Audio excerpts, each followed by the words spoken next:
Buen día, gracias por conectarse con nosotros. Un día muy particular después de elecciones y en el proceso de resolución del episodio electoral de Estados Unidos. De manera que vamos a tratar de ilustrar un poco, nos vamos a concentrar hoy en ver el- la lectura que los mercados están haciendo de este evento electoral y lo que nosotros estamos fundiendo del análisis muy variado, de analistas muy variados, tanto políticos como financieros, sobre el impacto en los mercados y qué podemos esperar, particularmente proyectado hasta fin de año, que es lo que vamos a hacer. Así que en ese contexto cubriremos rápidamente los análisis de resultados de Estados Unidos, las tendencias y qué esperar para los 2 próximos años. Bien, simplemente como punto de referencia y de partida, les presentamos pues, la última radiografía de lo que ha estado ocurriendo con los votos oficialmente ya contados. Como ustedes saben, Biden está relativamente cerca de lograr la mayoría, no la ha logrado. El presidente Trump ha tomado unas iniciativas legales en los sitios que están pendientes, que están sin color azul ni rojo en el mapa. En esos sitios hay un intento de parar el conteo electoral de manera de verificar lo que ha estado pasando, incluso iniciar un reconteo. No sabemos legalmente el curso de los eventos, aunque podemos prever algunos escenarios allí, pero pareciera que las probabilidades aumentan de que con alguno de los nuevos de los estados que faltan por determinar, Nevada, Pensilvania, Carolina del Norte y Georgia, hay probabilidades altas de que Biden consolide la posibilidad de llegar a 270 representantes electorales. De manera que el escenario base que vamos a tomar es ese, repito, no es el único, aunque demos pocas probabilidades a cualquier otro resultado, no quiere decir que no existan. Estados Unidos está viviendo un episodio inédito en su desenlace electoral, ni siquiera todavía comparable al de Al Gore y George Bush hijo, pero sobre todo con una iniciativa legal ya en curso de parte del presidente Trump. Bien, pero vamos a tomar como escenario base lo que dice este mapa y también, muy importante para los mercados en su lectura de evaluaciones, cómo queda el balance de poder. En el Senado hay en este momento un empate técnico, sin embargo los senadores que faltan por elegirse están en sitios claramente favorecidos por el Partido Republicano y tienen una ventaja en el conteo de votos que va hasta ahora. De manera que en eso es previsible que los republicanos alcancen los 52 y por lo tanto la mayoría en el Senado. Es decir, aquí el escenario que hablamos la última vez cuando nos preparábamos para este evento, uno de los escenarios que teníamos era la probabilidad de lo que llamaban un blue wave, una avalancha demócrata que tomara control de las dos cámaras, además de la presidencia, y eso marcaba un ritmo, una ruta económica y de los mercados distinta a la que vamos a analizar ahora, que es las altas probabilidades de un Biden presidente con un Senado republicano y una Cámara de Representantes controlada por los demócratas. De manera que aquí habría un check and balance principalmente en el Senado y últimamente en las Cortes, en los tribunales, donde hay una clara mayoría republicana por la cantidad de jueces en las distintas instancias que ha nombrado la administración del presidente Trump, incluyendo una última nominación a la Corte Suprema de Justicia. De manera que aquí hay un equilibrio y bajo este escenario entonces que vamos a recrear nuestras evaluaciones actualizadas de lo que esperamos en el mercado financiero. Simplemente como un punto de partida entonces con respecto a los mercados nos preguntamos qué puede estar leyendo, qué podía estar leyendo él antes de las elecciones. Desde el 1 de octubre está esta gráfica, pero en los episodios últimos, cuando hubo un ajuste fuerte a la baja, justo previo a las elecciones, ahí pareciera que el mercado estaba descontando, es decir, estaba dándole alta probabilidad a una avalancha azul, un control total de las dos cámaras y de la presidencia por parte del Partido Demócrata. Ahora tenemos una reacción a este resultado bastante positiva, un rally con una fuerza que ha sorprendido a todos, y pareciera que la lectura entonces ahora se torna positiva, no tanto porque ganó Biden, sino porque aún ganando Biden tiene digamos, el control del Senado, el Partido Republicano, por lo tanto no es una carta blanca a lo que el mercado en los días anteriores a la elección estaba anticipando, que es que un gobierno demócrata iba a significar un descontrol de gasto fiscal, mayores impuestos, mayores regulaciones, y en esa línea pues perjudicar a las compañías, principalmente algunas grandes que cotizan en cualquiera de estos tres índices. Entonces ese periodo de ajuste fue muy importante, y el rebote que estamos viendo ahora es basado entonces en esa referencia del escenario al que hago mención ahorita. Una lectura interesante, complementaria, que estábamos siguiendo es que esto coincide con un periodo de reporte de las ganancias corporativas, de los resultados financieros de las empresas. ¿Y qué hicieron los accionistas digamos, los dueños de las acciones en esta situación de incertidumbre política? Que ajustaron sus portafolios, como vimos en la línea anterior, hacia la baja con bastante fuerza, y luego el rebote inmediato. Pero esos días anteriores hubo como cierto retraimiento en las posiciones conservadoras. Nosotros en particular lo hicimos con nuestros portafolios, llevando una proporción mayor a efectivo de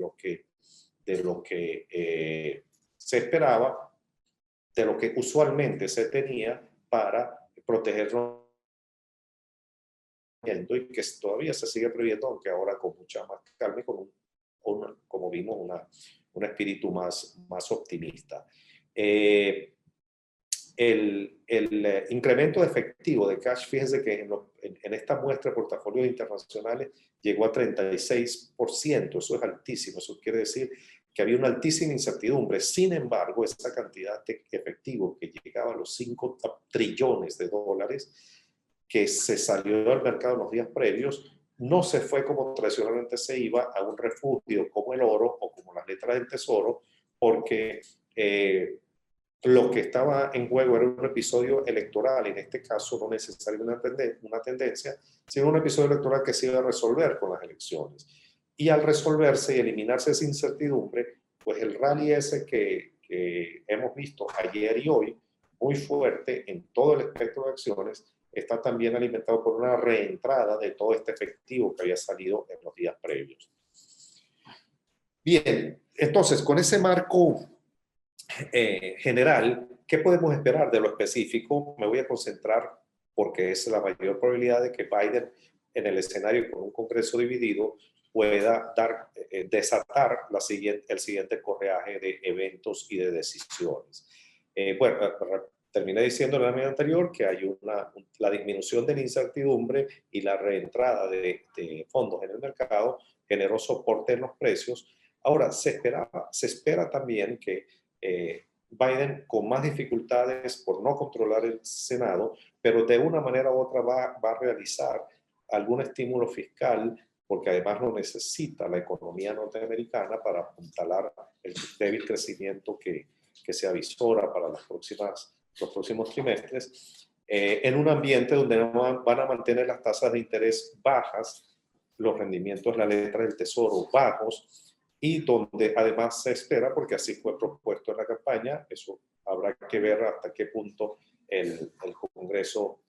lo apruebe, especialmente el Senado, pero un aumento de impuestos que se anunció en la campaña con mucha presión, además del sector más progresista o radical del Partido Demócrata. Aquí la buena noticia, digamos, entre comillas, buena noticia, que lo que el mercado interpreta como buena noticia es que al no tener el Senado, las posibilidades de aumentar impuestos indiscriminadamente, como se esperaba en días previos, disminuye sustancialmente. Por lo tanto, eso ayuda a la valoración y al precio de las acciones, y eso es lo que se está reflejando en el rebote importante que estamos viendo. ¿Qué esperamos entonces en el corto plazo? Que empresas de valor, es decir, las empresas no de crecimiento, no pequeñas, sino las empresas de valor, son las que tienen una trayectoria, qué sé yo, algunas de ellas de décadas, como Coca-Cola, Johnson & Johnson, Procter, etc., se vean beneficiadas por el impacto del estímulo fiscal y del gasto fiscal, y el sector financiero sea tratado con un poco como receptor intermediario, los estímulos fiscales, sea también favorecido en sus precios. Tecnología también se ve positiva. Aquí ya tenemos que meter el otro vector que está pendiendo siempre sobre estos escenarios, que es cómo va ese trade-off, esa competencia entre reapertura y contagios de COVID, en un momento donde están aumentando los contagios y entonces la reapertura se ve más lenta y más lejana. Las acciones de tecnología tienden a estar favorecidas por esa situación. Y particularmente porque ha sido así tradicionalmente en los paquetes de estímulo del Partido Demócrata, las propuestas de los políticos demócratas, la industria tiende a ser también a favorecerse en el corto plazo, aunque sus resultados van más ligados al gasto fiscal, sobre todo en infraestructura y grandes contratos de servicios que le darían soporte en el largo plazo. Aquí la energía renovable, porque era parte importante de la plataforma política demócrata, las empresas de energías renovables comienzan a tener una visibilidad importante y por lo tanto hay que traerlas a la mesa de análisis con otra fuerza ahora que si hubiera sido el caso, por ejemplo, de una victoria de Trump o en el caso de que Trump vuelva a ser presidente, porque él favorecía las fuentes de energía tradicionales, es decir, las petroleras y su actitud hacia el calentamiento global y todas las nuevas regulaciones climáticas no favorecía a empresas de energía renovable. De manera que aquí tenemos un nuevo sector surgiendo. Y gasto en infraestructura de salud también tendría unos beneficiarios claros. En este escenario de Biden siempre hay una preocupación en el mercado que terminen construyendo unas expectativas inflacionarias, porque todo este gasto y este impulso de demanda generaría presión sobre los precios, lo cual beneficiaría al oro como cobertura antiinflacionaria en el largo plazo. De manera que esa es un poco la secuencia en el primer nivel, digamos, en que podemos analizar esto. Ahora vamos a ir desgranando un poco a lo específico de algunas empresas, de algunos sectores. Pero para completar el espectro global de crecimiento, déjenme hacer unas referencias, porque recién en octubre salieron las nuevas proyecciones del Fondo Monetario sobre crecimiento mundial, y aquí se han ido configurando una especie de dos mundos. China, por un lado, con un crecimiento, el único país grande que está creciendo, como lo hemos comentado, pero que en cada revisión, aquí estamos mostrando lo que decía el reporte del Fondo Monetario en abril, luego su corrección a junio y luego su corrección a octubre, donde la única que corrigen en crecimiento hacia arriba es China, mientras que, aunque hay una corrección favorable en octubre con respecto a junio en Estados Unidos, sigue marcando un nivel de contracción importante, que va a ser a su vez reforzado por este resurgimiento de contagios que ha significado una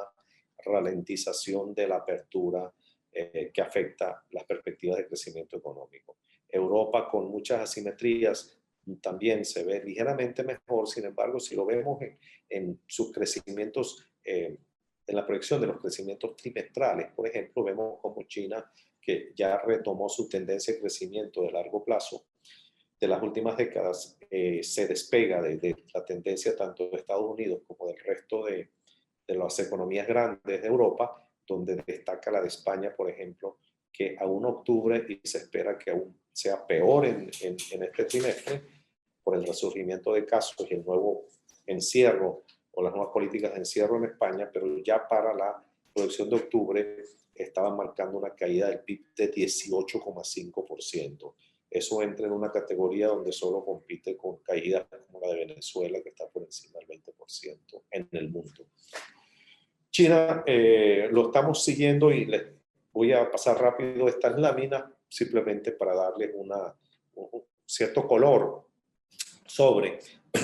lo que estamos siguiendo la economía china, porque vamos a estar haciéndole propuestas concretas de algunas opciones de inversión en China porque creemos que tiene no solamente sentido por lo que está ocurriendo económicamente, sino porque hay algunas empresas de mucho valor en China que están con unos planes en ejecución, además,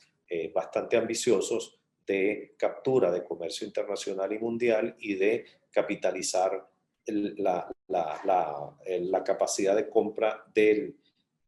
consumidor chino que está creciendo. Fíjense que aquí en la gráfica de abajo de producción ya vemos cómo en estos 2 últimos trimestres China volvió a su línea de largo plazo de tanto producción como de consumo, manteniendo un saldo en cuenta corriente bastante acorde con las épocas pre-COVID, y como el índice de manufactura, por ejemplo, China en el último mes, en octubre, alcanzó su nivel histórico máximo, es decir, ya están claramente en una etapa post-COVID. Lo que muestro aquí son algunas de las empresas que estamos viendo con detalle en China, que están compitiendo en parámetros mundiales con cualquiera de las grandes, que no voy a entrar en detalle ahorita porque pretendemos hacer un ángulo específico sobre China, donde pondremos una visión muy precisa de cada una de estas empresas, pero para abrirles un poco el pensamiento sobre esto. Fíjense que las compañías de mayor capitalización del mundo, que están las Apple, Microsoft, Amazon, Google, ya entra como quinta en el mundo una compañía china como Alibaba, séptimo una compañía como Tencent, y así otras importantísimas que hemos ido incorporando en nuestra cartera de inversiones y las iremos adaptando a los perfiles de riesgo de cada quien, porque creemos que así como que hay que estar en las grandes globales como Apple, Microsoft, ya debemos considerar estas empresas competidoras de esa liga. Hemos estado analizando también, bueno, no solamente las compañías, sino los mercados y los vehículos a través de los cuales entrar, las bolsas chinas y el comportamiento. Algunos de ustedes que son clientes nuestros ya tienen alguna exposición a esto y hemos tenido una experiencia este año bastante satisfactoria. Hay empresas chinas que por sus nombres, por la lejanía, no son familiares para nosotros, pero sobre todo las que hemos preseleccionado pretendemos hacerlo parte del menú familiar del cual hablemos de aquí en adelante, yo creo que por mucho tiempo. Bien, mencioné lo que está ocurriendo con el COVID como un vector que ahorita quedó un poco rezagado por el episodio electoral en Estados Unidos, pero que nuevamente resurge porque está en el fondo de esa dicotomía entre si se abren o si se acelera la apertura de las economías, sobre todo en esta etapa de fin de año o no. Claramente, bueno, China y Corea, que son los casos que ponemos aquí, también están en un mundo ya relativamente controlado. Europa en un mundo intermedio, mientras Estados Unidos y América Latina en conjunto, que ya representan la mayor cantidad de contagios del mundo, están en otro nivel de cifras que amerita pues, de diferenciar un poco lo que pasa en unas economías o en otras. Pero para analizar o para ver el impacto de eso en sectores, yo le voy a dar la palabra ahora a Diana, y va a estar interactuando con Miguel Pérez, que están directamente en la mesa y en el análisis de los portafolios, y dirigiendo el grupo de analistas para compartir con ustedes nuestra visión de esta coyuntura inmediata. Adriana. Precisamente, hablando de los casos de COVID, hoy se supo que Estados Unidos llega por primera vez a 100.000 casos diarios. Fíjense que es interesante ver el espectro en que al final Estados Unidos representa casi el 4% de la población mundial y 21% de las muertes se concentran en este país. Y así como decía el profesor Ramiro, ya ha bajado bastante la incertidumbre que había en torno a las elecciones, pero queda este issue o este tema todavía del coronavirus en la mesa, y resulta ser de las cosas más importantes que van a definir cómo van a ser el desempeño de los mercados para el resto del año.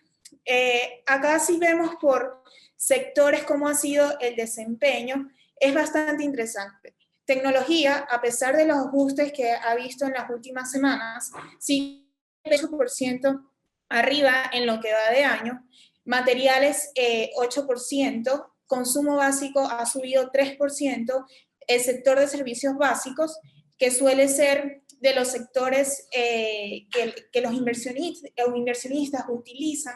para refugiarse ante episodios de volatilidad, se encuentra abajo 8%, y eso tiene que ver lo que comentábamos, que el sector defensivo este año fue sin duda el sector tecnológico. El sector industrial todavía un poco rezagado, sigue negativo en el año,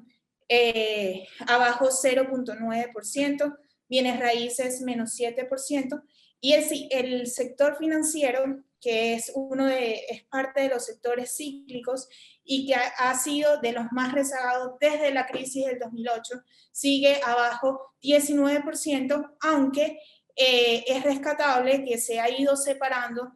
digamos, de un sector que ha estado bastante golpeado, que es el sector energético, que ha caído 50%. Hemos visto una leve recuperación estos meses del sector financiero, sobre todo porque la actividad del trading y los bancos que son fuertes en su área de asset management les ha ido muy bien realmente este año, y eso de alguna manera ha podido compensar los ingresos de los bancos por el lado de la captación de fondos y los préstamos, que al final está atado a las bajas tasas de interés. El sector comunicaciones, 15% arriba, y el S&P, así tal cual como está diseñado, está 7% arriba. Si vemos una mirada más de cerca en lo que ha sido el comienzo del último trimestre del año, vemos unos días bien positivos al principios de octubre, y a medida que nos íbamos acercando a la fecha de las elecciones, de hecho hubo una corrección bien importante de los mercados la semana pasada, y el más afectado sin duda fue el sector tecnológico. Primero porque era, como habíamos visto en la lámina pasada, de uno de los sectores con mayor apreciación en el año, y segundo porque un poco las encuestas te decían que el Partido Demócrata de alguna manera iba a abrazar las votaciones, y esto, el principal tema de los demócratas era el aumento de los impuestos, que por supuesto iba a afectar de manera considerable las empresas grandes tecnológicas. Entonces, por eso también vemos una corrección ahí importante del sector. Por otro lado,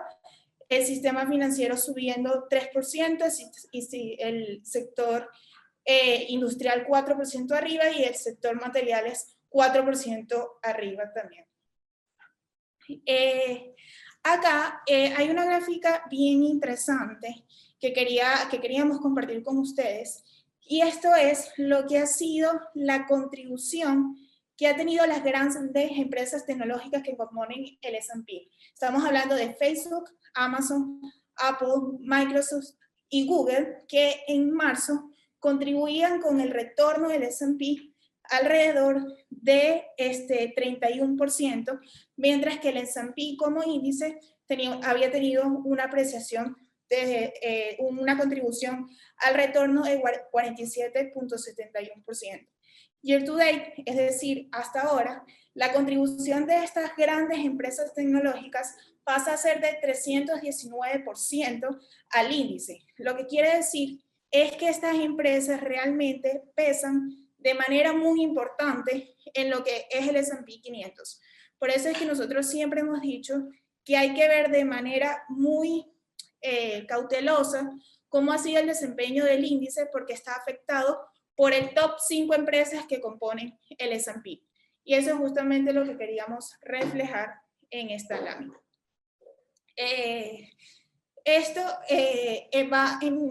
Esta lámina va en línea con la anterior. Acá vemos cómo eso ha, digamos, se ha ido revirtiendo en las últimas semanas. Esto es el desempeño del S&P desde finales de agosto hasta ahora, y por la corrección que hemos visto en el sector tecnológico ha hecho que el S&P, si lo agarramos nada más de las top 5 tecnológicas, ha crecido o ha disminuido 6%, que es esta línea gris. En cambio, si vemos el S&P 500 y agarramos todas las empresas y le ponemos la misma ponderación, es decir, una ponderación equitativa de las 500 empresas, entonces el S&P estuviera realmente flat desde el 31 de agosto. Si agarramos las 5 ponderadas por igual, entonces estaría 1% arriba. Y esto es justamente cómo ha sido la corrección del sector tecnológico, que es el ajuste realmente que estaba esperando el mercado. El mercado estaba esperando que las empresas, el resto de las empresas que incluía el índice, se apreciaran de a poco y que hubiese un ajuste de las valoraciones en que está compuesto el índice. Esta lámina es muy interesante porque aquí estamos entrados a lo que ha sido el reporte de ganancias del tercer trimestre del año, que ha sido muy bueno. Veníamos de un segundo trimestre también de sorpresas en los reportes de ganancias y el tercer trimestre de alguna manera reafirma esa tendencia. Si vemos acá de las compañías que han reportado hasta ahora, hoy, esta semana ha sido también una semana importante de reportes, pero desde las que han reportado hasta ahora, más del 85% han sobrepasado las estimaciones de los analistas en sus números, tanto en revenues como en ventas. Entonces, si vemos lo que ha sido es la sorpresa en ventas de todos los sectores del S&P, 77% de estas empresas han reportado mejor a lo esperado. Si vemos en crecimiento en ventas, también 52% de las empresas han reportado mejor y lo mismo sucede en la parte de las ganancias. Los earnings surprise fueron de 86% de las empresas fueron mejor a los esperados, igual que en el crecimiento de sus ganancias. Sin embargo, y lo que hay que resaltar acá, es que la buena temporada de reportes de ganancias no se ha visto reflejada en el precio de las acciones. Vemos que en promedio las empresas que batieron o superaron las estimaciones en revenues cayeron alrededor de 0.3%, mientras que los que abatieron o superaron los analistas en los earnings también cayeron 0.3% en promedio, mientras que los que realmente reportaron menor a lo esperado, la caída o el ajuste que le adjudicó al mercado a esas empresas fue de menos 3.2% y en los earnings fue de menos 4.4%. Y ustedes preguntarán, ¿pero por qué pasa esto? O sea, si hay un buen reporte de las empresas, ¿por qué no se ha visto reflejado en el precio de la acción? Y de alguna manera, lo que nosotros hemos visto es que el mercado estaba descontando que este reporte de ganancias iba a superar las expectativas, al igual que lo hizo en el segundo trimestre. También, por supuesto, estos reportes se dieron en medio de la incertidumbre que había en las elecciones, además del incremento de los casos de COVID y, digamos, un poco la decepción que se ha visto por la no aprobación del estímulo fiscal. Entonces, las tres cosas en conjunto, de alguna manera hizo que los buenos reportes de las compañías no se desempeñaran en el precio de la acción. De cualquier manera, esto es una señal positiva. Esto es una señal de recuperación económica bastante importante que al final del día eso es lo que nosotros tenemos que llamarnos o llevarnos como inversionistas a largo plazo. Esto es una buena oportunidad para aprovechar esas empresas que tuvieron un ajuste importante estos días y que tuvieron unos buenos reportes y unos balances sólidos para, sin duda, invertir en ellas. Por último, quería destacar esta gráfica bien interesante. Esto es lo que muestra desde el 2007 cuál ha sido, digamos, el número o la sorpresa en los reportes de ganancia de cada uno de los trimestres. Fíjense que en el segundo y tercer trimestre del 2020 superamos por mucho el promedio de lo que ha sido la sorpresa en los reportes. Son estas dos últimas barras, y si lo comparamos con la última crisis del 2007 y 2008, fíjense que, bueno,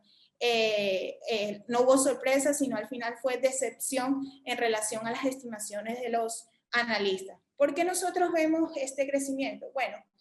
nosotros acá en Fidenca creemos que esta crisis de alguna manera se manejó muy bien porque la reacción de la Reserva Federal y también del lado de los gobiernos fue bastante rápida y el estímulo lanzado hacia la economía fue bien significativo, que hizo de alguna manera, digamos, sostener el nivel de consumo de los americanos, y eso hizo que muchísimas empresas se vieran beneficiadas de eso. Esto también, y hay que hacer énfasis, que el nivel de sorpresa que ha tenido en general las compañías en sus reportes va bien influenciado por una ponderación muy alta, como les comentaba hace algunas láminas atrás, del sector tecnológico, ¿no? Entonces, por supuesto, ahí hay que desglosarlo, y también hay sus compañías perdedoras, por ejemplo, en el sector energético. Les voy a dejar con mi compañero Miguel Pérez. Él les hablará un poco más sobre el mercado y dará algunas conclusiones de esta presentación. Sí, bueno, sin duda unas semanas bastante movidas para el mercado. Yo quiero hablar un poco de cara al futuro, algunas variables que hay que prestarle atención. Entre esas está el rendimiento de las notas del Tesoro americano a 10 años y básicamente toda la curva de tasas de interés del Tesoro americano en Estados Unidos, ya que la tasa de interés tiene el beneficio de que recoge información, mucha información de las expectativas que hay tanto de inflación, expectativas que hay de crecimiento, expectativas hasta de incertidumbre. Cuando el mercado hay incertidumbre, este tiende a ser un activo que tiende a subir y por ende los rendimientos tienden a reducirse. Cuando hay expectativas de crecimiento y cuando hay expectativas de inflación, la tasa de interés del Tesoro americano también tiende a subir. Y sin duda eso tiene un efecto sobre las decisiones que se tomen para los activos que las personas deseen mantener en el portafolio. Este año ha sido bastante interesante el comportamiento que ha tenido el rendimiento real de la letra del Tesoro americano a 10 años.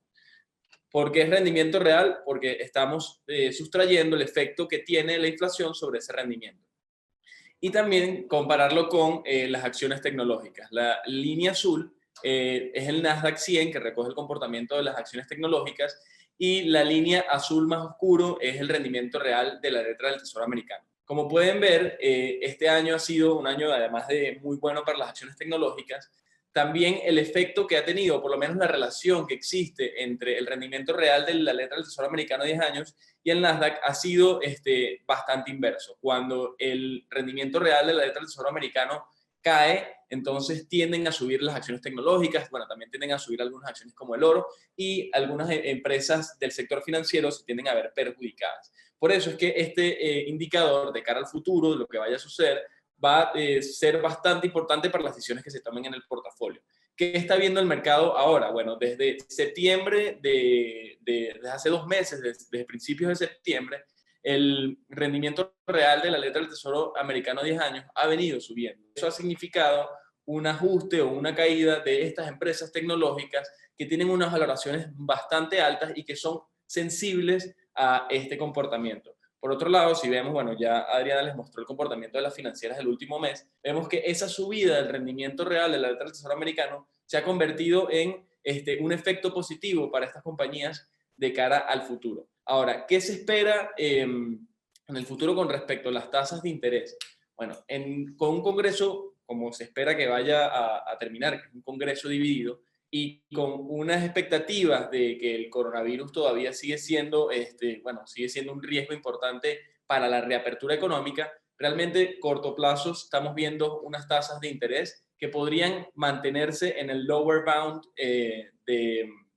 en sus límites inferiores, por lo menos en lo que salga de este mes. Una vez que empecemos a ver algunas expectativas de crecimiento, que empecemos a ver expectativas de que la inflación empiece a subir, eso podría ponerle presión a las acciones tecnológicas y podría beneficiar, por otro lado, a sectores como el sector financiero, algunas empresas del sector industrial. Sin duda, con Biden se esperaba que las tasas de interés empezaran a subir debido a que iba a haber un gasto fiscal mayor. Con Trump se esperaban que iban a bajar, pero la variable más importante en esta semana ha sido el Congreso dividido, que pone en riesgo un estímulo fiscal bastante alto que haga que suban las tasas de interés. Asimismo, otra variable muy importante es el impacto del impuesto. Bueno, y antes de seguir, quería también hacer mención al efecto que tienen los movimientos de la tasa de interés real en los instrumentos de renta fija. Los instrumentos de renta fija, debido también a esta política de la Fed, de inyección de dinero en el mercado financiero, y también debido a la recuperación económica y la capacidad de algunos emisores de limpiar sus balances, bueno, han tenido un comportamiento positivo. Los bonos han venido subiendo, se han venido recuperando, y ahorita las tasas de interés que ofrecen los bonos corporativos o los instrumentos de renta fija corporativos realmente son muy bajos para lo que han sido históricamente. Ante un aumento del rendimiento real de las letras del Tesoro americano, ante un aumento también de las expectativas de inflación, la sensibilidad de estos instrumentos de renta fija a estas subidas son bastante altas. Por ende, si ya una persona amarró un rendimiento bueno en comparación a los rendimientos que está ofreciendo el mercado, es un activo, digamos, atractivo. Pero entrar en este momento, cuando hay expectativas de que en el futuro, ya no tan lejano, se empiece a recuperar la economía, la sensibilidad que existe de estos instrumentos a aumentos de la tasa de interés puede poner presiones sobre el precio de los bonos. Asimismo, hay otra variable que es importante seguir, que es el aumento de impuestos o el posible aumento de impuestos en el futuro. Con Biden como ganador y con un Congreso azul o un Congreso demócrata, se preveía que el aumento de impuestos se fuese a aprobar con una rapidez mayor a lo que se aprobaría con un Congreso republicano y con Donald Trump como presidente. Es más,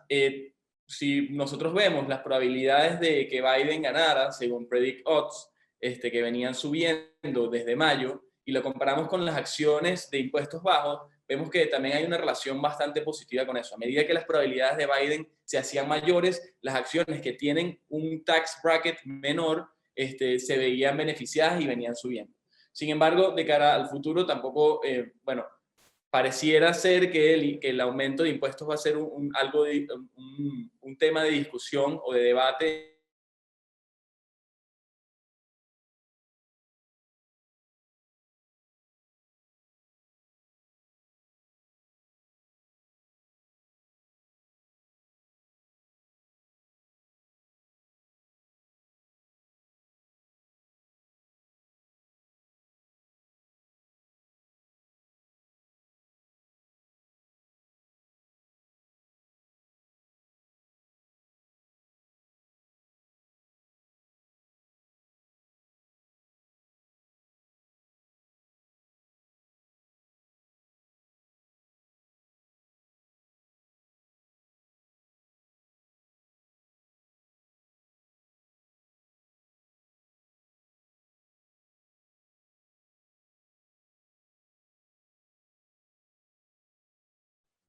Para redondear el conjunto de argumentos que hemos estado elaborando, creo que debemos responsablemente decir que si bien no está 100% despejado el episodio electoral de Estados Unidos, el escenario base no va a cambiar sustancialmente a partir de ahora, sea cual fuera la posibilidad de nuevos episodios legales o jurídicos. Tal vez haya un poco de volatilidad, pero lo que estamos encontrando, sobre todo la data fuerte que les mencionaba de la cantidad de dinero que salió la semana pasada y está volviendo a entrar, porque entre otras cosas no hay muchas opciones y por varias de las razones que hemos esgrimido, el oro todavía no cumplió ese papel de ser la estación donde se piensan pararse muchos inversionistas por un tiempo, a menos que resurja, como decíamos, a medida que pasa el tiempo, que resurja la preocupación de que un gobierno demócrata con alto gasto fiscal presione sobre la demanda y sobre los precios, y la inflación se vuelva una variable importante en ese momento. Todavía no parece. Pensamos que vamos a vivir, como bien lo decía Miguel, que este episodio de tasas bajas se va a extender por un lado, y por otro lado, dentro del propio mercado hay algunas acciones o sectores que se han convertido en las únicas opciones para estar, no solamente porque les ha ido bien hasta ahora, sino que en un contexto macroeconómico y social y de salud que podemos extenderlo ya con cierta certeza para los próximos 2 o 3 meses, esas acciones, particularmente algunas de las tecnológicas, algunas de los sectores asociados al comercio electrónico y al consumo discrecional, pues van a seguir teniendo la fuerza de demanda y de crecimiento que han tenido en la mayor parte de este año. Así que, en resumen, vemos corrientes, tendencias suficientemente fuertes para sostener el mercado. Hoy todavía no ha abierto, pero en la preapertura nuevamente se ve fuerte, como los 2 últimos días, al alza, y al mismo tiempo los reportes que siguen llegando de las empresas. Por ejemplo, General Motors reportó hoy muy bien y está sumamente favorecida por la demanda de sus acciones, y creemos que eso a su vez arrastra una serie de industrias que nutren a la industria automotriz, e incluso las financieras asociadas al financiamiento de carros, que le da sostenibilidad a esta tendencia, por lo menos en el corto plazo. No pareciera entonces que estamos ante una incertidumbre que no parezca manejable para lo que está viendo el mercado y lo que están viendo tanto analistas como inversores que toman sus decisiones. En ese contexto, bueno, hay que seguir haciendo seguimiento, por supuesto, diario, minuto a minuto, porque la tensión sobre nuevas noticias también ha demostrado que tiene un efecto, que los mercados no han perdido una hipersensibilidad hacia eso, pero estamos con un poco menos de ese rango de incertidumbre, se ha reducido un tanto. Estamos entonces con un poco menos de incertidumbre sobre esas variables que hemos tocado en la presentación de hoy.